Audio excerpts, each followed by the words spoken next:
Belize coast. Mangrove forests, lagoons, and gentle brushstrokes of land fringe the Caribbean Sea. And beneath the surface, an equally captivating marine ecosystem with a mesmerizing abundance of undersea life. Ancient, graceful, It feels incredible to be in the water with the spotted eagle rays. and fearsome. Lots of sharks, and as I came over the reef, it came swimming straight for me. Swimming with a barracuda, it feels pretty intimidating. Yeah, diving with barracudas is sometimes scarier than diving with sharks. A magical place where the surreal is real and the otherworldly right in front of you. It's just thrilling to be out there and be a part of it. The place Charles Darwin called the most remarkable reef in the West Indies.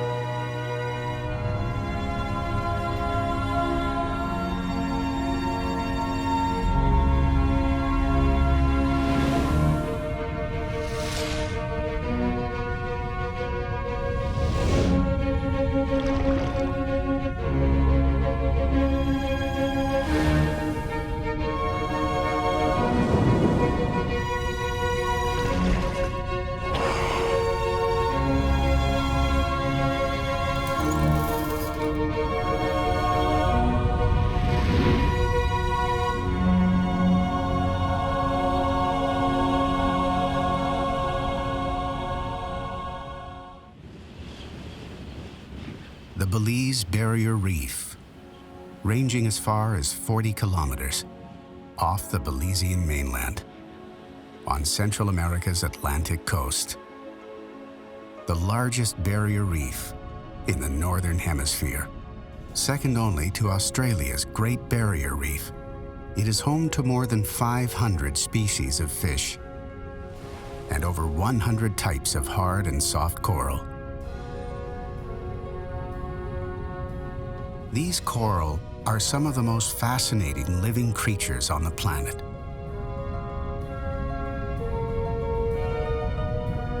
You see the corals and the sea fans and the sponges blowing in the current, and it's just an incredible place to be. You feel very free underwater, and just seeing the movement of everything, feeling weightless underwater while you're diving, and looking at the incredible life that is seen in the waters here in Belize.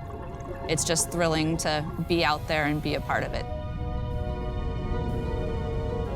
Over the centuries, tube coral, elkhorn coral, and brain coral have helped build the foundation of life here. Some deep-sea colonies are estimated to be 4,000 years old. About 1/4 of all known ocean species depend on reefs like this for food and for shelter. Yet, incredibly, reefs make up less than 1% of the ocean. Ancient and integral, they are the rainforests of the sea. A place where astonishing creatures thrive and survive.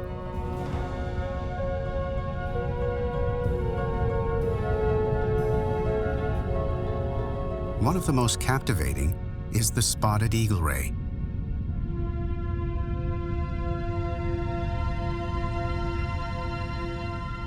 It feels incredible to be in the water with the spotted eagle rays. They're large, they're beautiful, they're graceful, they move so fluidly underwater, and just being next to them while they're moving in their slow rhythmic area kind of puts you in that special place, and you could be right there next to them.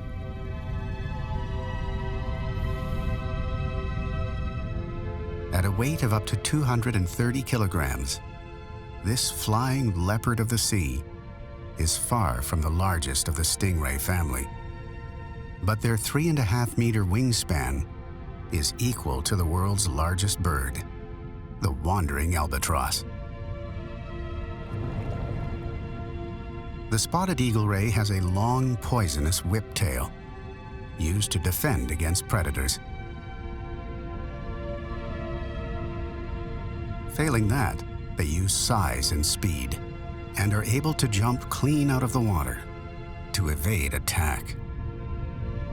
Eagle rays are well armed for hunting small prey, using flat, plate-like teeth to crush hard-shelled crustaceans.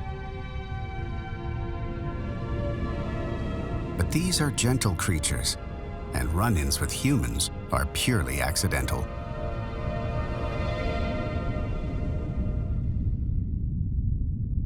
The same can't be said for the great barracuda. Swimming with a barracuda, it feels pretty intimidating, especially looking at them and seeing their teeth. I guess that's for most of the divers and snorkelers. It's nice seeing a barracuda and feeling like the rush from them and their aggressive looking look. 2 meters long, weighing as much as 45 kilograms. These ferocious predators are like missiles, cutting through the water at speeds of up to 40 kilometers an hour. Targets are struck with 2 rows of razor-sharp teeth, a technique that has served this species well for the last 50 million years. The barracuda did not achieve this astounding level of success by being Mr. Nice Guy, a reputation that invokes great fascination and fear among divers.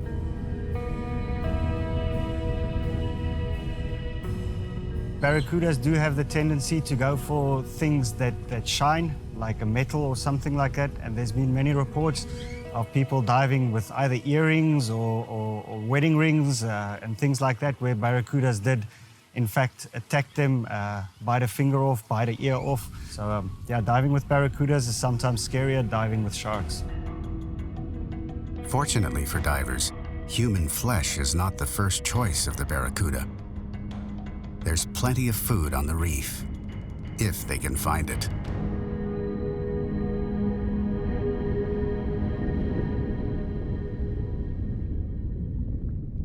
The trumpet fish is a truly bizarre creature. Floating, drifting, and rotating. It changes color and blends in with the coral. The trumpet fish almost becomes invisible among pillar coral.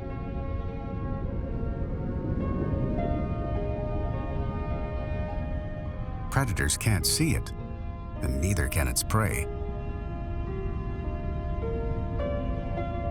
Small, unsuspecting fish are unceremoniously vacuumed up into its elongated snout. A proficient predator, but certainly not the only one in these waters.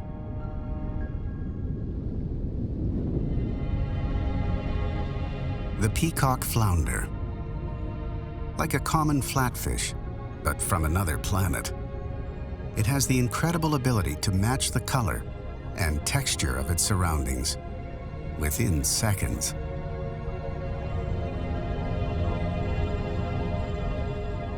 The peacock flounder has an elongated pectoral fin that is used in mating rituals. During courtship, both males and females display the fin upright to initiate reproduction in true peacock fashion.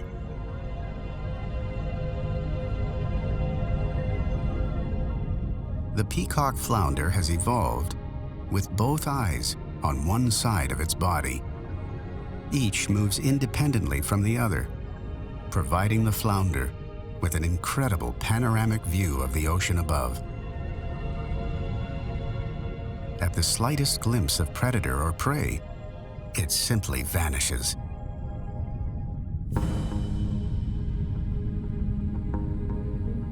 It is a handy trick, to be sure, especially when faced with one of the reef's top predators, the nurse shark. They're very shy, so when you approach them, they will swim away. We actually had one yesterday on the dive, and as I came over the reef, it came swimming straight for me, right up in my face, and the next moment it just turned away. So it's not a dangerous shark to swim with, but it's a beautiful shark to see underwater. A shy hunter, deftly weaving along the ocean floor, it sucks just about anything it can into its strong jaws.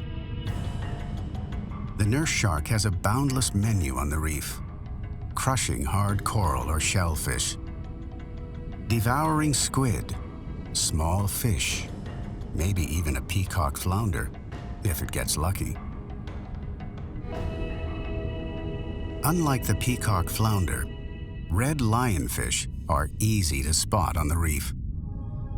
They're not supposed to be here, and yet they are everywhere.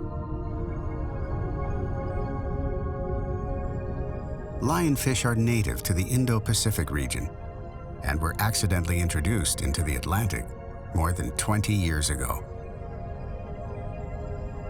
Today, this invasive species has upset the natural order of the marine ecosystem from Texas to the Bahamas.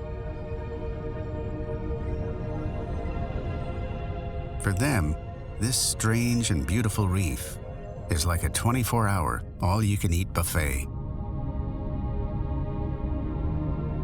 Here in the Atlantic, lionfish obliterate small species, steal food from larger species, and have no natural predators. But in their native environment, the Pacific Ocean, it is a far different story. Pacific groupers have learned to swallow the lionfish whole, head first, so its poisonous spines become folded back and disengaged. Cornet fish are also known to prey on the lionfish. Here in the Atlantic, these same evolutionary adaptations are yet to appear, and potential predators steer clear of these bright colors and venomous spines.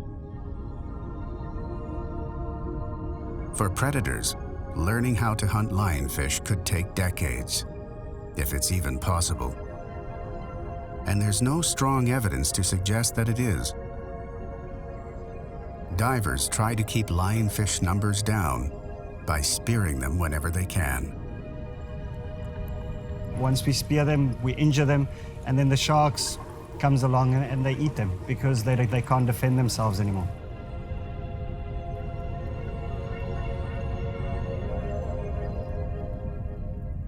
So what happens is the lionfish will usually swim upwards with its spines out, and the moment it's hurt or when it's dead, the spines go back and they can come from the front and they can eat them.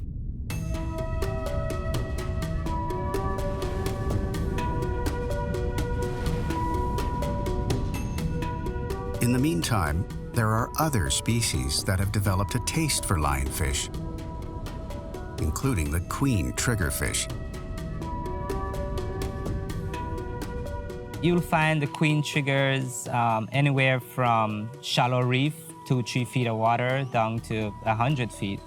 And the queen triggers actually like to follow us because we feed them with lionfish. Defensively, queen triggers outsmart predators by slipping into small crevices. Then they actually lock themselves in by lodging a large spine on their backs into the rock. They won't budge until the coast is clear, staying close to the reef and often in close proximity to one of the open ocean's most amazing creatures.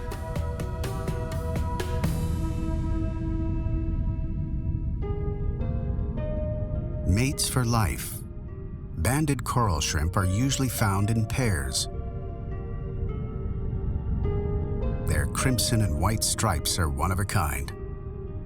Their fur is actually made up of small spines, used for self-defense. But incredibly, they go largely unused. Banded coral shrimp are far from the top of the food chain, almost as far as you can get. Yet they have no known predators. How? They earn their keep. These are cleaner shrimp, removing parasites, injured tissue, and leftover food particles from fish such as the green moray eel.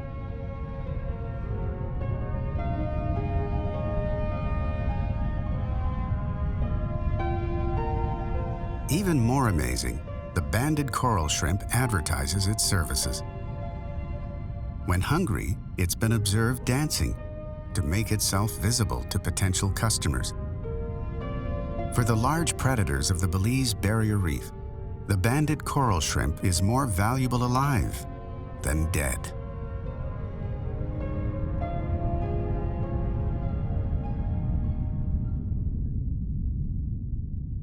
Its satisfied customer, the green moray eel, is one of the reef's most stealthy and infamous predators, slithering from cave to cave, relying on its green coloring to blend into the coral and rock.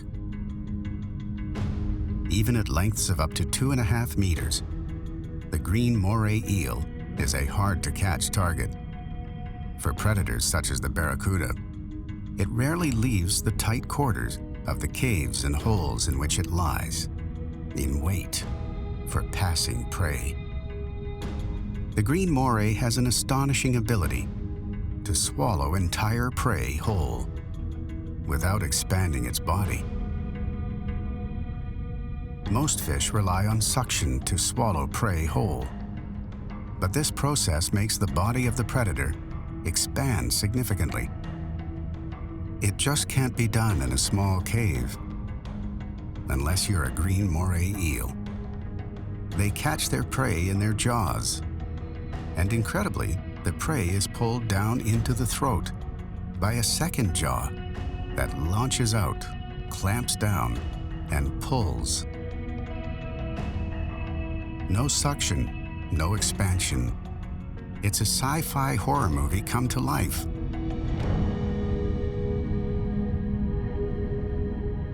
And a nightmare scenario that the French grunt would much rather avoid. Individually less than 20 centimeters long, French grunts travel in large, beautiful schools. Though breathtaking, these schools have a practical purpose. Traveling in large groups increases the odds of survival during an attack. And if one fish finds a good feeding area, they all do. Come nightfall, the school splits up, and individuals forage the ocean floor for small crustaceans.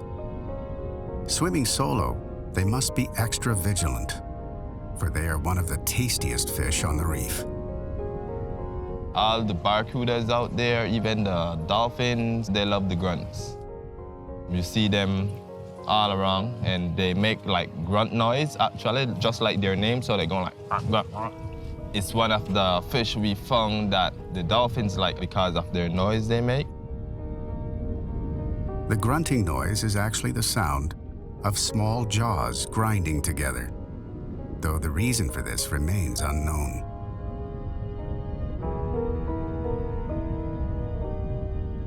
While foraging the ocean floor at night, the French grunt may cross paths with another little noisemaker, the squirrelfish. Known to make a staccato, chattering sound.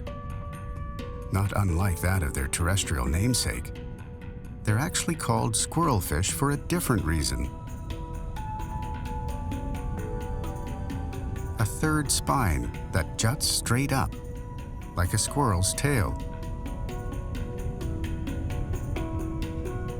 Unlike French grunts, the purpose of squirrelfish sounds is known. One grunt is used when guarding territory, and when their eerily large eyes pick up on an approaching predator, a staccato noise sounds the alarm. But until that happens, the squirrelfish are free to feed.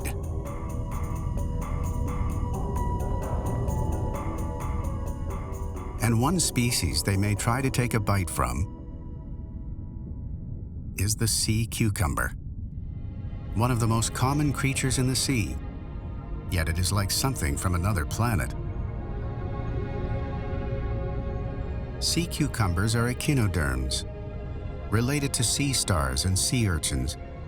They come in all shapes, sizes, and colors, from less than 3 centimeters to more than 2 meters long. The sea cucumber is a popular menu item for predators, but surprisingly, it's no pushover. If threatened, it contracts, lightning fast, and shoots toxic internal organs at an attacker, only to quickly regenerate them later. Some sea cucumber species may discharge sticky threads to ensnare their enemies. These truly remarkable defense mechanisms may work on smaller fish looking for a quick bite, but not on the larger ones.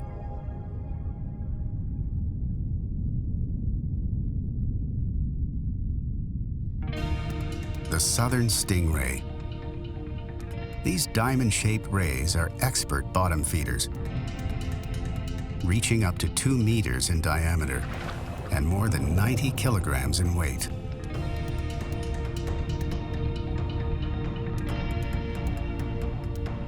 Like most rays, they're often found buried on the sea floor, with just their eyes poking above the sand.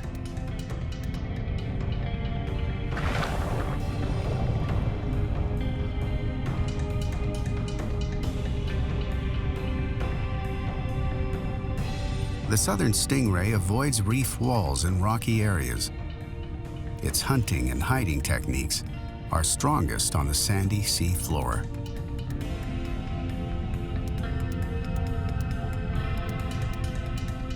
To locate their target, they use acute senses of smell and touch. But they also have a sixth sense, called electroreception, which means it can detect the natural electric currents given off by all living organisms. When prey is sensed hiding nearby, the ray sprays water out of its mouth, disturbs the sand with its wings, and flushes out its meal.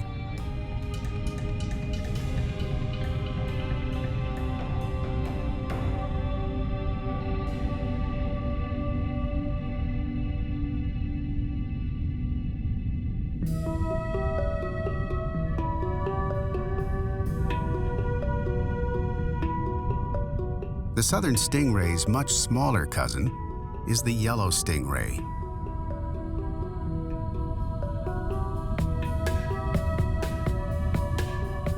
Round in shape, about the size of a tea saucer, these rays have a broader hunting ground than their larger relatives, exploring rocky areas and coral reefs for food.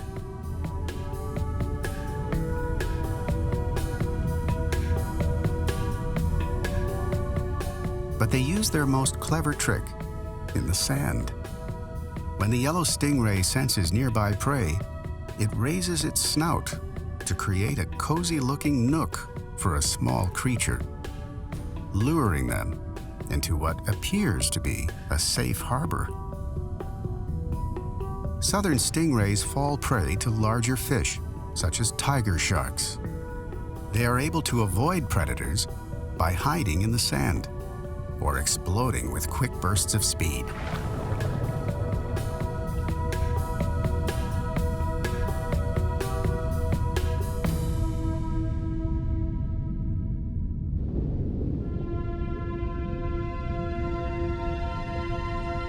Meanwhile, up above, one of the ocean's most majestic creatures, the hawksbill sea turtle, visits the reef for food. Sometimes it could be a little spooky if you kind of pull up on them suddenly. You know, they would get frightened and just take off. But generally, they're very, very friendly with divers. When they're feeding, they generally would just kind of like look up and go, oh, it's just a diver.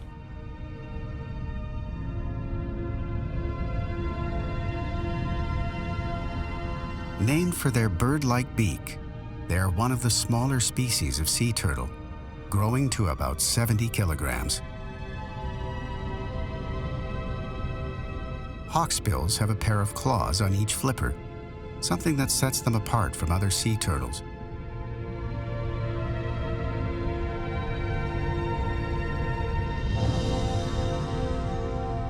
They are omnivores, drawn to reefs, such as this one in Belize.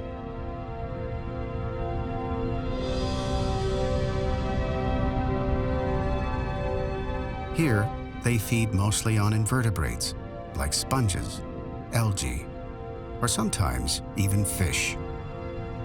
Hawksbills can be found in the Atlantic, Pacific, and Indian Oceans. And although populations are most dense here in the Caribbean, the hawksbill is listed as a critically endangered species.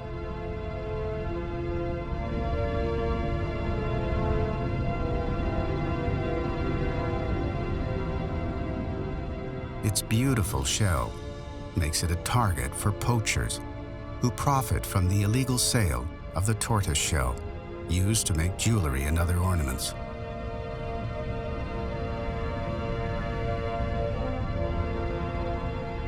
Hawksbills are also susceptible to entanglement in gill nets and are caught accidentally on long fishing lines.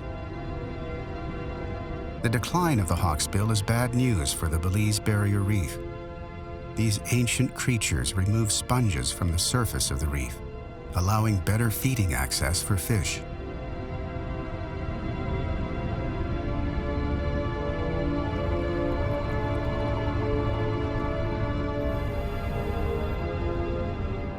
Turtles are also an important element of the Belize ecotourism industry, attracting divers eager to swim side by side with creatures that have roamed these oceans for the last 100 million years.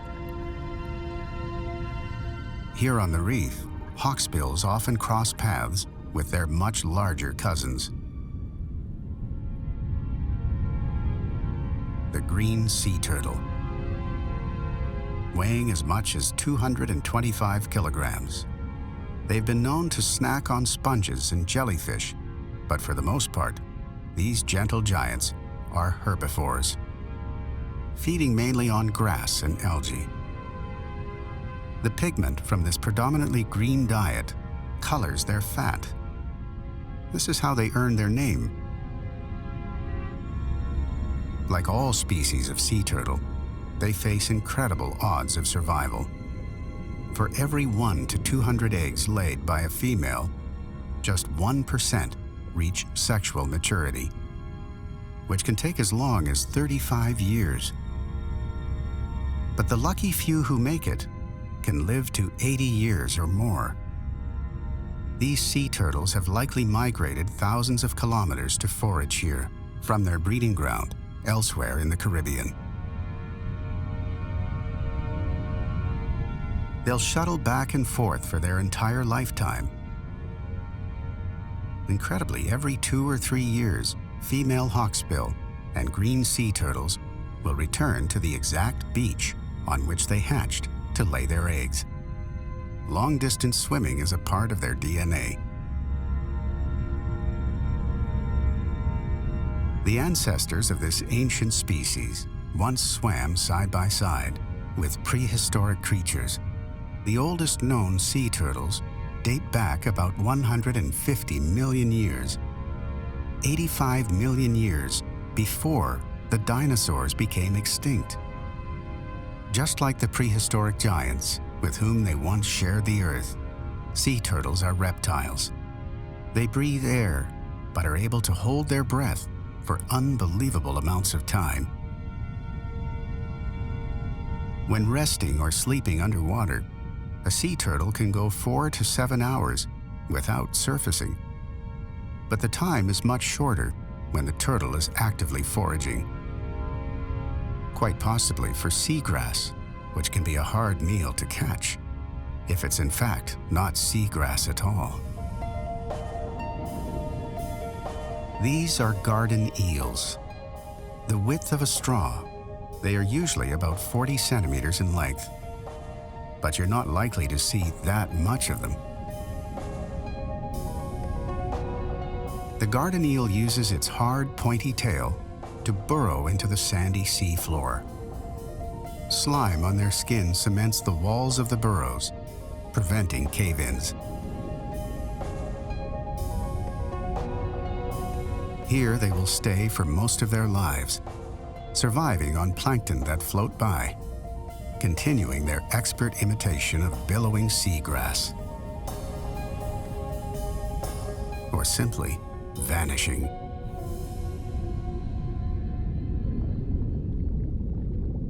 Also finding a home on the sandy bottom is one of the reef's most peculiar creatures, the cushion sea star.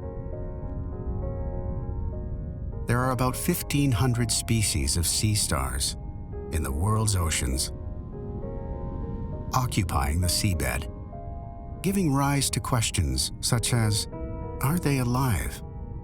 Do they eat? The answers? They are alive, and they do eat. Using a remarkable adaptation, the sea star pushes its stomach outside of its body, lays it over a bed of coral, and waits, while its stomach acids and digestive juices break down the coral. The sea star then eats the defenseless, nutrient-rich organisms inside the coral at its leisure.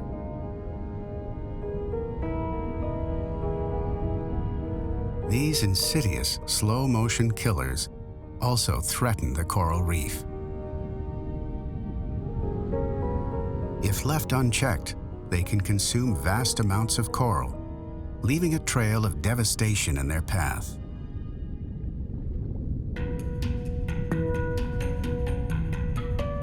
The yellow line arrow crab, on the other hand, usually leaves behind nothing more than a trail of excited reef divers. With its truly unique triangular head, framed by 8 spider-like legs, it is always a popular photo op. These small crabs are nocturnal feeders and tend to scavenge the reefs for invertebrates.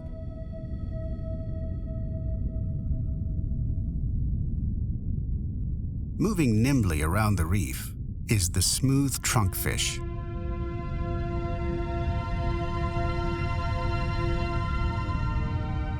Dorsal and anal fins propel it forward, while its tail acts as a rudder.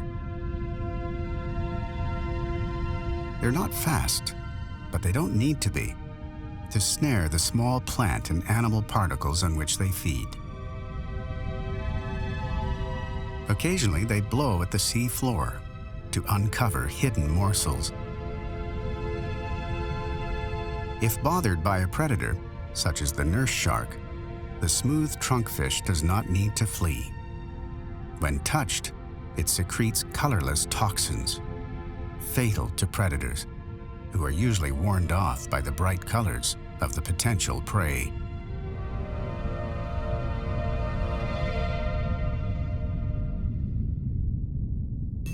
But not all colorful characters on the Belize Barrier Reef are afforded the same protection. The spotlight parrotfish has no such defense against predators, such as moray eels. Instead, it is quick, poking in and out of coral crevices and caves. These parrotfish use their beak-like jaw to bite off chunks of coral.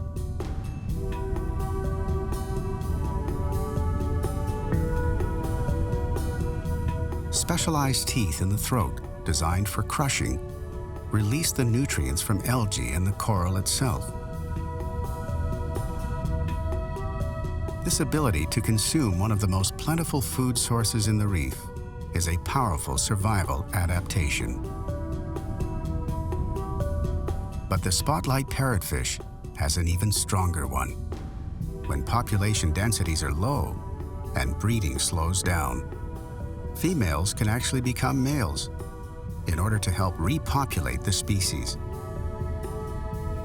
This incredible transformation is brightly advertised, as secondary males, as they're called, will change color from red and brown to bright blue.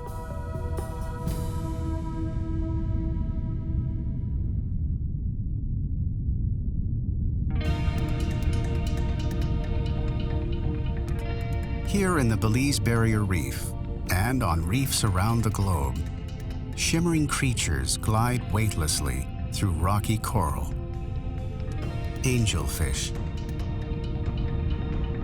Like most of its saltwater cousins, this French angelfish can reach lengths of 60 centimeters and weigh up to 2 kilograms.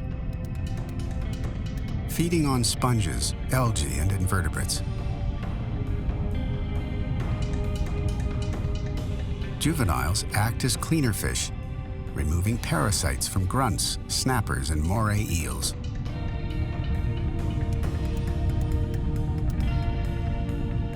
But one of the most remarkable aspects of this species is their monogamous social structure.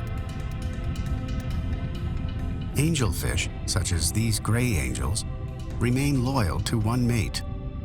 Pairing helps them care for their young and defend their territory against competitors. But defending against the black-tipped reef shark is a different story.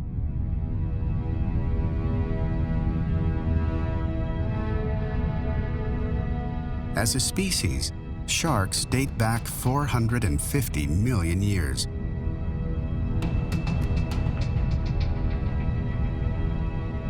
Black-tipped reef sharks are not giants, and are certainly not the prehistoric monster sharks that are believed to have come before them. They are, however, evolutionary works of art, unparalleled hunters, ultimate survivors. They are at once beautiful and imposing.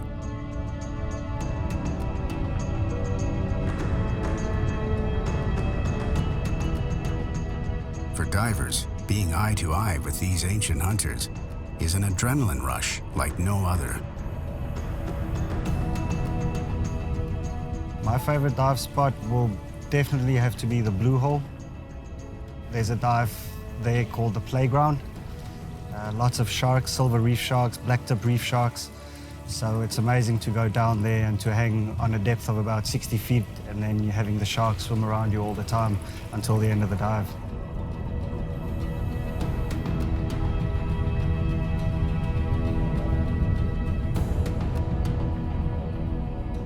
Here, sharks prowl every part of the reef for fish, stingrays, crustaceans, anything on which they can feed.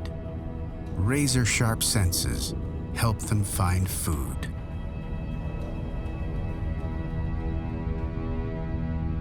Sounds and vibrations give them their first hint of a possible meal.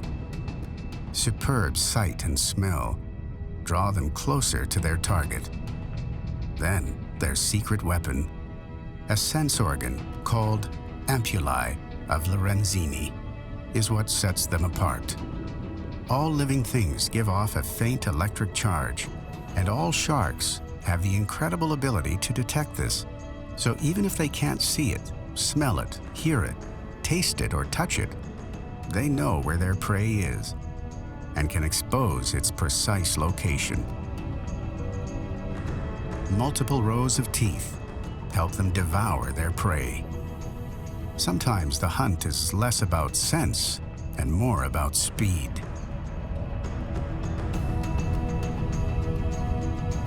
Black-tipped reef sharks are known to position themselves deep below large schools of fish near the surface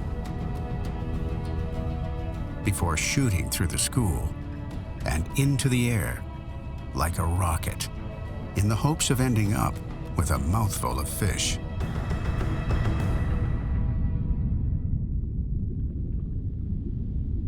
Fish, like these horse-eye jacks, named for their large, dark, horse-like eyes, reaching weights of as much as 25 kilograms.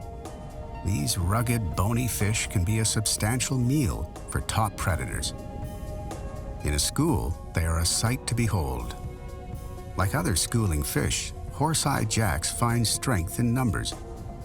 If one sees food, they all do. If one sees a predator, they all do.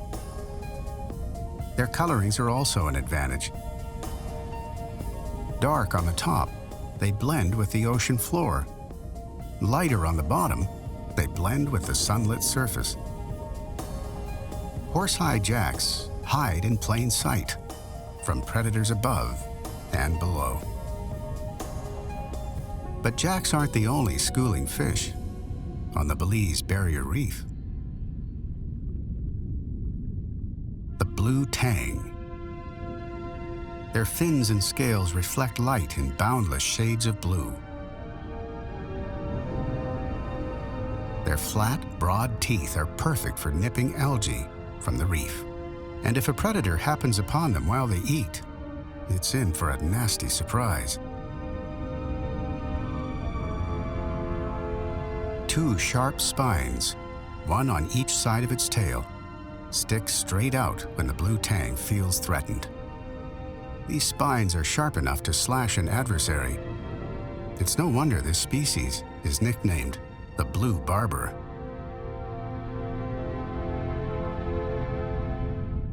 Some fish on the reef don't actually look like fish. The sand diver, or lizardfish, takes no chances around an inquisitive diver.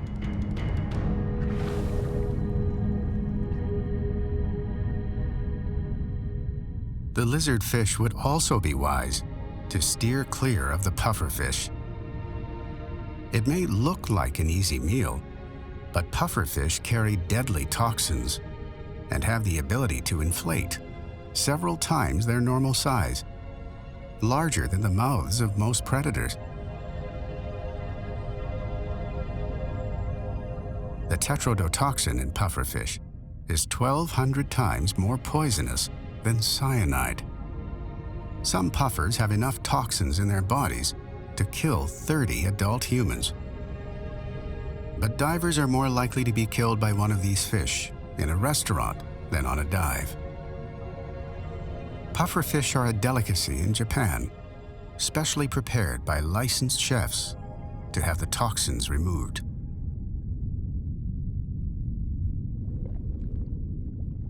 From graceful gliders and the sensationally surreal to masters of masquerade and awe-inspiring ancients, the Belize Barrier Reef is a universe unto itself and one of the many wonders of the great blue wild. Sharks and turtles can be found there. You see the corals and the sea fans and the sponges blowing in the current, and it's just an incredible place to be. You feel very free underwater, and just seeing the movement of everything, feeling weightless underwater while you're diving, and looking at the incredible life that is seen in the waters here in Belize, and it's just thrilling to be out there and be a part of it. Being able to get within inches of nature, it's a wonderful feeling.